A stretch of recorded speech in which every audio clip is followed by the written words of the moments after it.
allele, the one that condemns you to Alzheimer's disease. Well, they then redid the study, and they focused only on those people. And some of these people ate relatively little fat, some people ate more, and exactly the same. In other words, if you are avoiding the bad fats, even if you have the gene, your risk of developing memory problems was cut by 80%. And this is my most important point. Genes are not destiny. Now let's take another look in those plaques. We know there's beta amyloid protein, but there's also iron and copper. Metals in my brain, that's right. There are metals in foods, and they get into the brain. Now think about this. I have a cast iron pan, and we had a backyard barbecue, and a week later I remember, I left my fry pan on the picnic table, and it rained last week. What happened to my pan? It rusted, and that rust is oxidation. Or you take a shiny new penny, and does it stay shiny forever? No, it oxidizes too. Well, iron and copper oxidize in your body. And as they do that, they cause the production of what are called free radicals. You've heard of free radicals. The free radicals are molecules that are swimming around in your bloodstream, and they get into the brain, and they act like sparks that singe through the connections between one cell and the next. So how is this happening? Where am I getting all this iron? Where am I getting all this copper? How can that be? Well, how many people have a cast iron pan? Let me see hands. Now, if that's your once-a-month pan, I'm going to say, who cares? But if it's every single day, you're getting the iron into your food, and it's more iron than your body needs. Or copper pipes? Who's got copper pipes? Well, the water sits in the copper pipes all night long, and in the morning it goes into the coffee maker, and you're drinking that copper, and you're getting more than you need, and it starts producing these free radicals that go to the brain. Now, if you're a meat eater, or especially liver, there's iron and copper in those foods too, and we used to think, isn't that great? Until we realized iron is a double-edged sword. You need a little bit, but if you have too much, it becomes toxic. Vitamins. Vitamin manufacturers put in vitamin A and the B vitamins and vitamin C and vitamin D, and then they throw in iron and copper, thinking, well, you need these, not recognizing you're already getting enough in foods, and if they add it to your supplement, you are getting too much.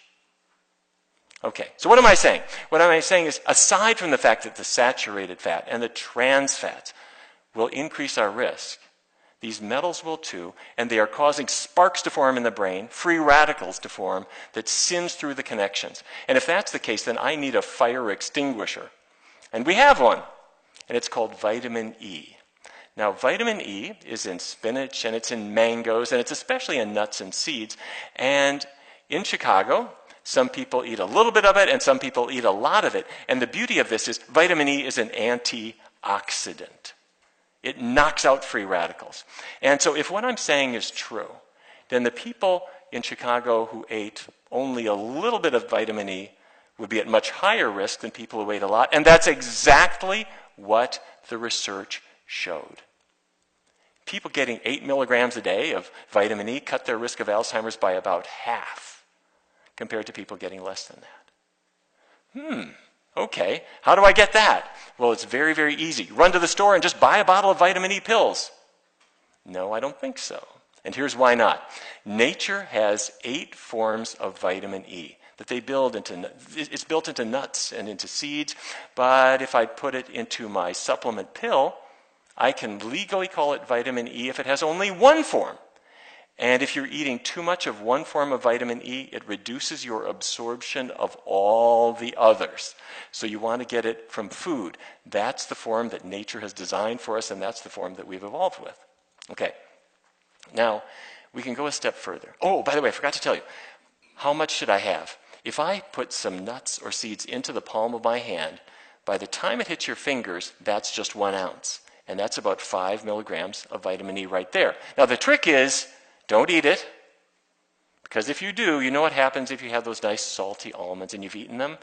You fill your hand again, and then you eat it again. And there's something about salty cashews and almonds. Is it just me? There's something about them. They're a little bit addicting in some way. So don't do that. That's going to be way more than you need.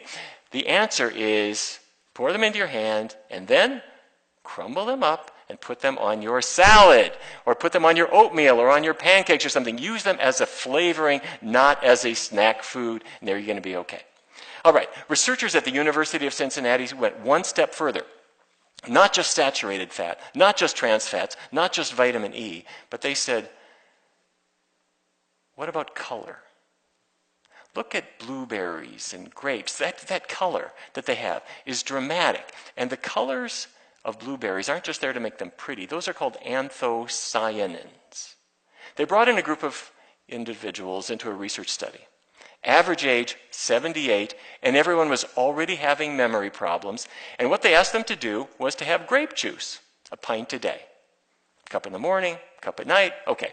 3 months later, they tested everyone, and their memory was better, and their recall was better. 3 months?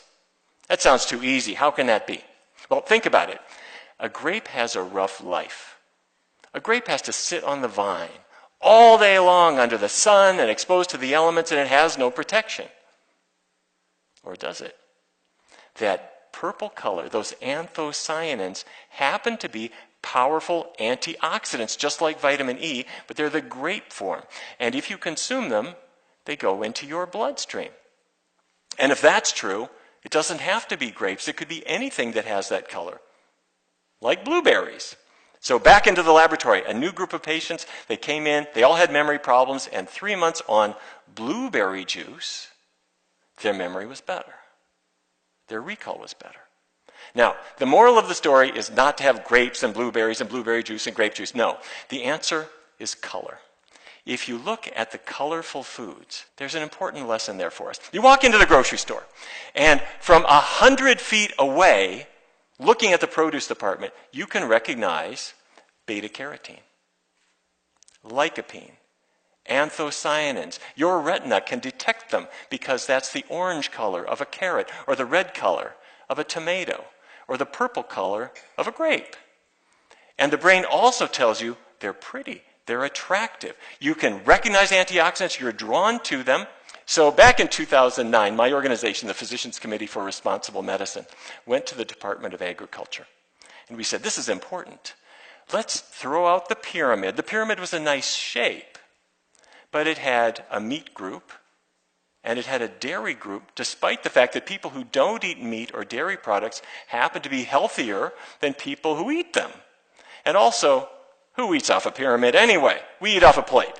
So we devised a plate that said fruits and grains and legumes, that's the bean group, and vegetables, and those should be the staples. Well, we gave this to the USDA in 2009, and we didn't hear back from them. So, in 2011, we sued the federal government. The Physicians Committee filed a lawsuit against the USDA simply to compel response. And did you see what the US government came out with in 2011? I'm not taking any credit for this, but this is now U.S. government policy. It's called MyPlate, and it does look in some ways similar to what we'd sent them a couple of years earlier. Fruits and grains and vegetables, and they have this thing called the protein group. Now, the protein group could be meat, but it could be beans or tofu or nuts or anything that's high in protein. It doesn't have to be meat. In fact, there is no meat group anymore in federal guidelines. There's a dairy group there, but to their credit, soy milk counts. So things are improving. Now, so far what we've talked about is getting away from the saturated fat that's in cheese and bacon and meats, getting away from the trans fats in snack foods, having the vitamin E and the colorful foods. And there's one more step. It's not all food. There's something to say about exercise. At the University of Illinois, researchers brought in a large group of adults, 120 of them, and they said, a brisk walk 3 times a week. And after a year, everyone went into the laboratory for a brain scan. And they measured the hippocampus, which is at the center of the brain, and it's the seat of memory. It decides what should be let through into memory and what should not be let through. And it turned out that this organ, which is gradually shrinking in older adults, suddenly stopped shrinking. And the exercisers found that their hippocampus was a little bit bigger, and a little bit bigger, and a little bit bigger. It was as if time was going backwards. It reversed brain shrinkage, and on memory tests, they did substantially better. So I've devised my own exercise plan. I'd like to present it to you. I do this 3 times a week. Arrive at the airport as late as possible, carry massively heavy luggage, and just run for the plane. Now, at the University of Illinois, they had their own ideas, and their idea was a little simpler. Do a 10-minute walk, and do it 3 times a week. And then next week, let's do a 15-minute walk. And the week after that, 20. And all they did was add 5 minutes a week until they got to 40 minutes. And a 40-minute brisk walk, this is not a trudge, but it's a good brisk walk. 40 minutes 3 times a week is all you need to improve memory and reverse brain shrinkage. Very simple. Now, what I would like to do is to go back in time. And I want to sit down with my dad. And I want to say, Dad, I found out something really important. We can change our diet. We don't really need that cheese and that bacon stuff. There's plenty of healthy things that we can eat. Let's bring in the colorful vegetables and fruits. Let's make them part of our everyday fare. Let's lace up our sneakers. Let's exercise together. It's too late for him. But it's not too late for you. It's not too late for me either. And if we take advantage of what we have now learned about how we can protect our brain, then perhaps families will be able to stay together a little bit longer. Thank you very much.